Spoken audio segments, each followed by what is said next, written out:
Hello everyone, this is Sandeep Rathod again. Welcome to my channel US Recruitment. This is the seventh topic of our training series US Recruitment. And in this training series, we will understand tax terms as well as we will do the rate calculation for those tax terms. I have already uploaded, मैंने इसका English version already upload कर चुका हूँ और ये version जो है हम हिंदी में अपलोड कर रहे हैं। तो चलिए हम अपने टॉपिक्स के बारे में देखेंगे कि क्या क्या टॉपिक्स हम यहाँ पर डिस्कस करेंगे। हम डिस्कस करेंगे टैक्स टर्म्स के बारे में। टैक्स टर्म का मैं ऑलरेडी एक वीडियो अपलोड कर चुका हूँ, बट सिंस हम डिस्कशन कर रहे हैं कि रेट कैलकुलेशन किस तरह से किया जाए कॉप टू कॉप 1099 और W2 का, so definitely before understanding rate calculation हमें ये समझना होगा कि किन किन टैक्स टर्म्स के थ्रू रेट जो हैं कैलकुलेट किया जाता है और रेट पे किया जाता है कैंडिडेट्स को। तीन तरह की टैक्स टर्म्स होती हैं, कॉप टू कॉप, 1099 और W2। अगर हम W2 के टाइप्स की बात करें तो W2 के टू टाइप्स होते हैं, W2 hourly and W2 yearly. W2 hourly और ईयरली जो होते हैं वो हो सकते हैं विद बेनिफिट्स और without benefits. Usually W2 yearly जो होता है वो विद बेनिफिट्स ही होता है, क्योंकि उसमें परमानेंट सैलरी एक पर्टिकुलर क्लाइंट जो है कैंडिडेट को प्रोवाइड करता है। तो अब हम बात करते हैं कि कॉप टू कॉप क्या होता है। कॉप टू कॉप जब दो कंपनीज और दो कॉरपोरेशन इन्वॉल्व होती हैं या दो कंपनीज के बीच में जब एग्रीमेंट होता है तब इसे कहा जाता है कॉप टू कॉप। तो इसमें कौन टैक्स पे करता है ये इंपॉर्टेंट है समझना। तो चलिए, एक कैंडिडेट है, अगर हम इस इमेज को लेकर चलें, एक कैंडिडेट है जो कि एम्प्लॉयर एक्स का एम्प्लॉय है, यानी वो एम्प्लॉयर एक्स के पेरोल पर है। तो एम्प्लॉयर एक्स जो है वो उसका करंट एम्प्लॉय होगा और एम्प्लॉयर एक्स ही कैंडिडेट को क्या करेगा, सैलरी प्रोवाइड करेगा या सैलरी पे करेगा या अवर्ली रेट कैलकुलेट कर कर उसे प्रोवाइड करेगा। और एम्प्लॉयर वो एम्प्लॉयर है जिसके लिए ये कैंडिडेट काम करेगा। तो आई hope it is clear. Employer x जो कि कैंडिडेट को सैलरी पे कर रहा है और कैंडिडेट जो है एम्प्लॉयर एक्स का एम्प्लॉय है। एम्प्लॉयर वाई जिसके लिए कैंडिडेट काम कर रहा है, तो जो सैलरी पे कर रहा है वही क्या करेगा, टैक्स पे करेगा। यानी कि एम्प्लॉयर एक्स जो सैलरी उसकी पे कर रहा है वही क्या होगा, रिस्पॉन्सिबल होगा टैक्स भी पे करने के लिए, राइट। तो हम कॉप टू कॉप में समझेंगे कि एम्प्लॉयर एक्स जो है वो कितना रेट कैंडिडेट को पे करेगा, राइट। चलिए इसके आगे हम बढ़ते हैं 1099। सो 1099 जो होता है, इंडिपेंडेंट कॉन्ट्रैक्टर और फ्रीलांसर्स मोस्टली इस टैक्स टर्म्स का यूज करते हैं और इस टैक्स टर्म्स के थ्रू अपना टैक्स जो है खुद पे कर सकते हैं। तो इस केस में वो ही अपना टैक्स, कैंडिडेट ही अपना टैक्स खुद पेमेंट कर सकता है, राइट। अब हम समझते हैं W2। तो W2 में जब हम बात करते हैं कि एग्रीमेंट हो रहा है कैंडिडेट और एम्प्लॉयर एक्स के बीच या कैंडिडेट और किसी कंपनी के बीच, तब उसे कहा जाता है W2। W2 में भी आई वुड से कि कैंडिडेट किसी एम्प्लॉयर के साथ एसोसिएटेड है, जहां एम्प्लॉयर सिर्फ एक ही है, तो वही एम्प्लॉयर क्या होगा, कैंडिडेट का टैक्स पे करेगा। ये सारी चीज़ें ऑलरेडी मैं फर्स्ट सीजन में रिप्रेजेंट कर चुका हूँ, बट दोबारा रिप्रेजेंट करने का रीज़न ये है कि हमें अंडरस्टैंड करना पड़ेगा कुछ चीज़ों को समझने से पहले, क्योंकि यहाँ पर कंपनीज इन्वॉल्व हैं, यहाँ पर क्लाइंट्स इन्वॉल्व हैं और क्लाइंट के साथ साथ हमें ये समझना होगा कि स्टाफिंग कंपनीज को क्या मार्जिन रखना है। तो सारे कैलकुलेशंस करने के लिए हमें टैक्स टर्म्स का थोड़ा सा पढ़ना जरूरी था टैक्स टर्म्स के बारे में। चलिए अब हम बात करते हैं कि types of W2। Types of W2 में दो तरह के होते हैं, W2 आर्ली और W2 salary. W2 hourly is something with benefits और without benefits. Salary is always benefits because those are permanent salary. Usually, most of the times, those are included benefits. Hourly क्या होता है, जब candidate के total working hours के according payment की जाती है, that is known as hourly. Salary, permanent salary जो है, सैलरी बेसिस पे कैंडिडेट को हायर किया जाता है, इसके साथ साथ कुछ बोनस और बेनिफिट्स भी प्रोवाइड किए जाते हैं। Bonus is something in percentage, benefits में आपका 401k means retire plan is included, health benefits like medical, dental, vision, ये सारी चीजें यहाँ पर इंक्लूड हो सकती हैं। I hope we are good with the tax terms. अब हम आगे बढ़ते हैं कि before moving to the rate calculation हमें ये समझना होगा कि बिल रेट क्या है, पे रेट क्या है और मार्जिन क्या है। तो बिल रेट क्लाइंट के थ्रू प्रोवाइड किया जाता है स्टाफिंग कंपनी को। देखिए, कैलकुलेशन से पहले हम ये समझेंगे कि कौन कौन सी कंपनीज यहाँ पर इन्वॉल्व होती है। तो एक होता है हमारा क्लाइंट। क्लाइंट वो जो कि जिसकी रिक्वायरमेंट है और जिसे कैंडिडेट चाहिए, मतलब जिसके लिए आपका कैंडिडेट काम करेगा, वो कहलाएगा आपका क्लाइंट। वो क्लाइंट भी हो सकता है, इम्प्लीमेंटेशन पार्टनर्स भी हो सकता है, वेंडर्स भी हो सकता है, tier 1, tier 2, tier 3, everything is possible. वो सारा सब कुछ मैंने इससे पहले वाली स्लाइड में आपको समझाया है। बट अभी हम ये मानकर चलते हैं कि जो भी कैंडिडेट बिल रेट देगा वो हमारा क्लाइंट है। तो बिल रेट जो आता है क्लाइंट की तरफ से दिया जाता है स्टाफिंग कंपनी को।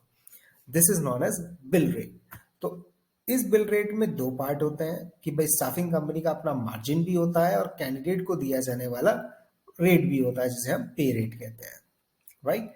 तो पे रेट क्या हो गया? पे रेट एक ऐसा अमाउंट हो गया जो कि एम्प्लॉय को पे किया जाता है, मीन्स एम्प्लॉय को या कैंडिडेट को पे किया जाता है, वो कहलाता है पे रेट। मार्जिन क्या होता है? जो staffing company as their profit रखना चाहती है वो कहलाता है उसका margin. I hope it is clear.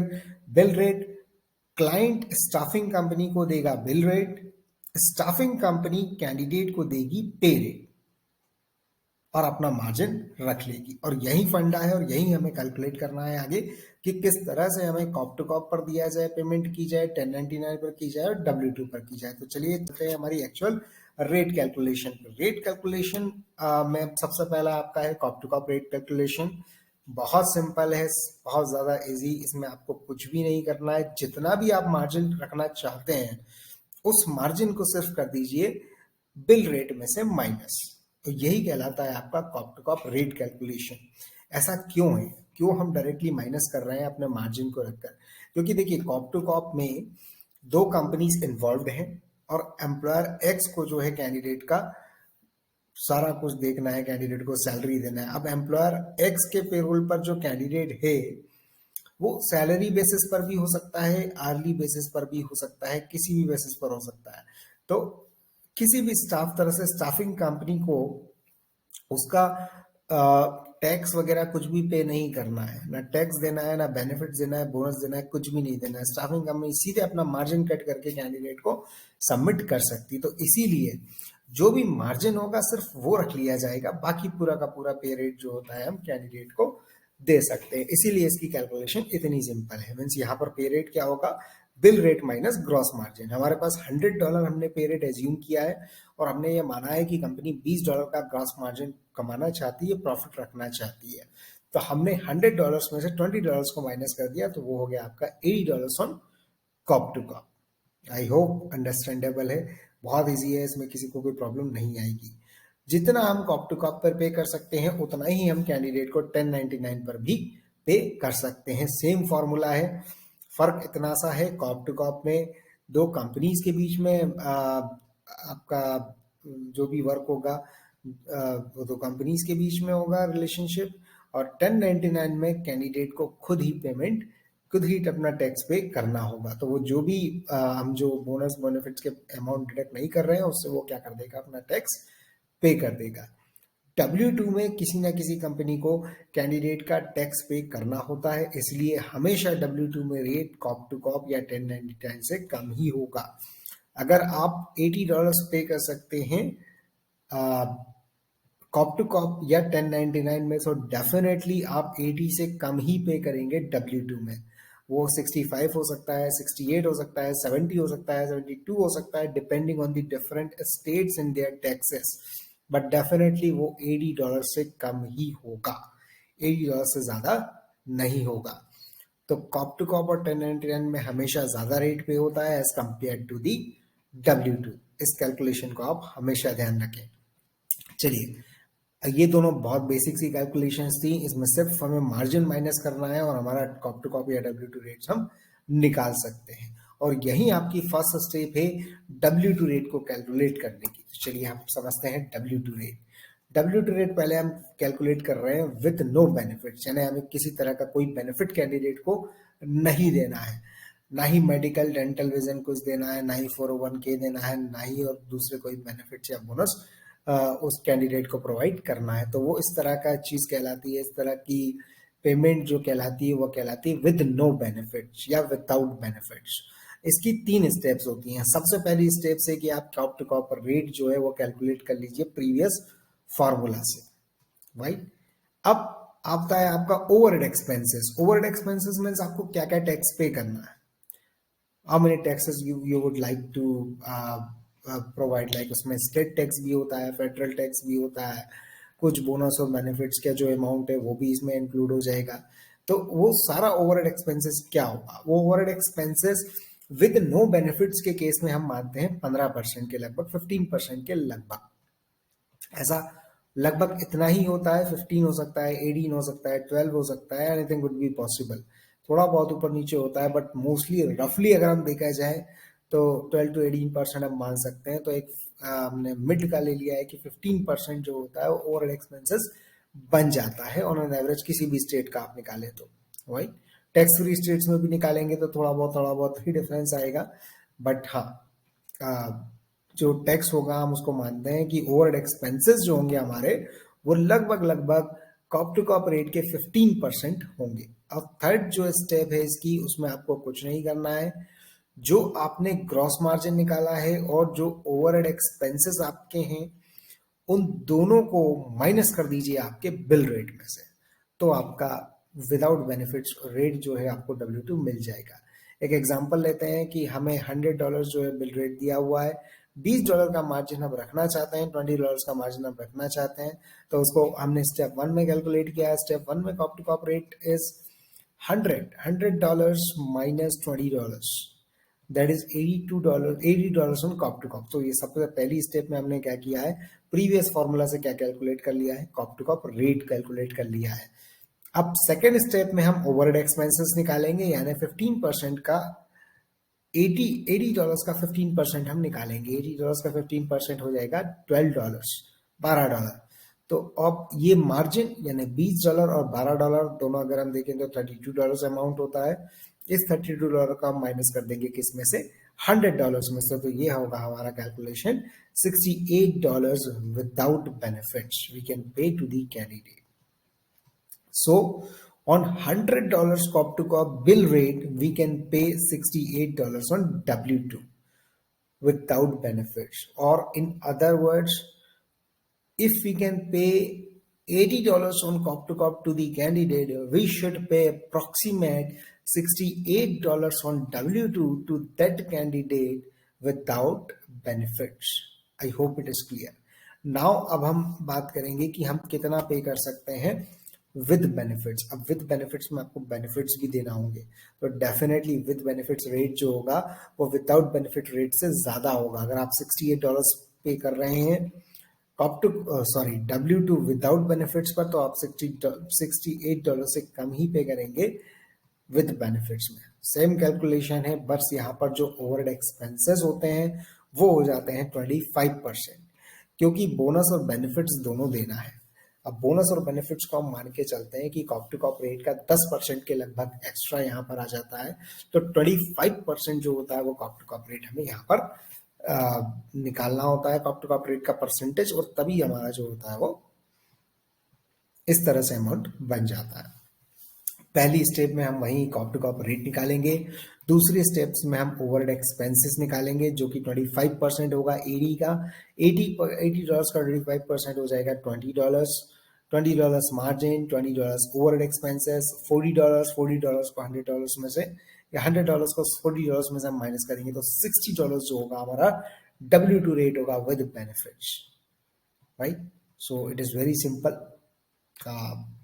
just like without benefits rates you can calculate and it is very easy to calculate। देखिए थोड़ा बहुत रेट ऊपर नीचे हो सकता है, बट एक रफ आइडिया है कि जो कैंडिडेट दे रहा है, जो क्लाइंट दे रहा है, और सडनली आपके पास you do not have an idea, you are speaking with the candidate and he is demanding to work on W2, तो किस तरह से आप जल्दी जल्दी कैलकुलेट कर सकते हैं, इसका तरह का एक ये फॉर्मूला मैंने यहाँ पर आपको प्रोवाइड किया। बहुत सिंपल फॉर्मूला है, अगर आप कैलकुलेशन करेंगे तो एक दो बार में आप चीजें समझ जाएंगे। बीइंग ए रिक्रूटर, मतलब काफी सारे रिक्रूटर्स जो हैं वो नहीं कर पाते हैं कैलकुलेट, उनके लिए भी बहुत ज़्यादा बेनिफिशियल है।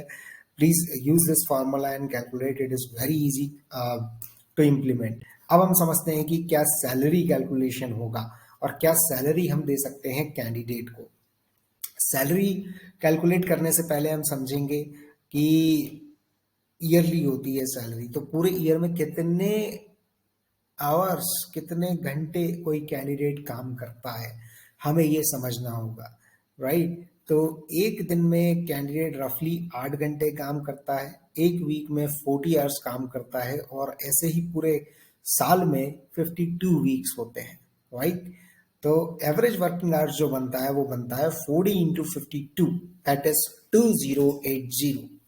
तो आपको कुछ नहीं करना है, इस 2080 को W2 विद बेनिफिट्स रेट से मल्टीप्लाई कर देना है, आपकी ईयरली सैलरी निकल आएगी। विद बेनिफिट से क्यों मल्टीप्लाई कर रहे हैं, क्योंकि सैलरी में भी क्या दिया जाता है, बेनिफिट्स बोनस दिए जाते हैं, और W2 विद बेनिफिट्स में भी बोनस और बेनिफिट्स दिए जाते हैं।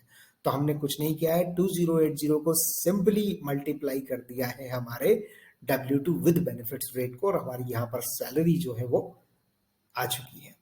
आई होप आपको ये वीडियो पसंद आया होगा। प्लीज कैलकुलेट कीजिए, इंप्लीमेंट कीजिए। बहुत सारी मिस्टेक्स हम करते हैं रेट को कन्वर्ट करते टाइम, बहुत इजी फार्मूलाज हैं। कुछ कंपनीज अपना खुद का सेटअप देती हैं, कुछ फार्मूला कैलकुलेशन देती हैं, क्योंकि उनके कुछ ओवरहेड एक्सपेंसेस अलग होते हैं। बट अगर आपके क्लाइंट ने आपको नहीं दिया है तो डेफिनेटली ये फार्मूलाज आप यूज कर सकते हैं, लगभग लगभग एक्यूरेट आपको रिजल्ट मिलेगा।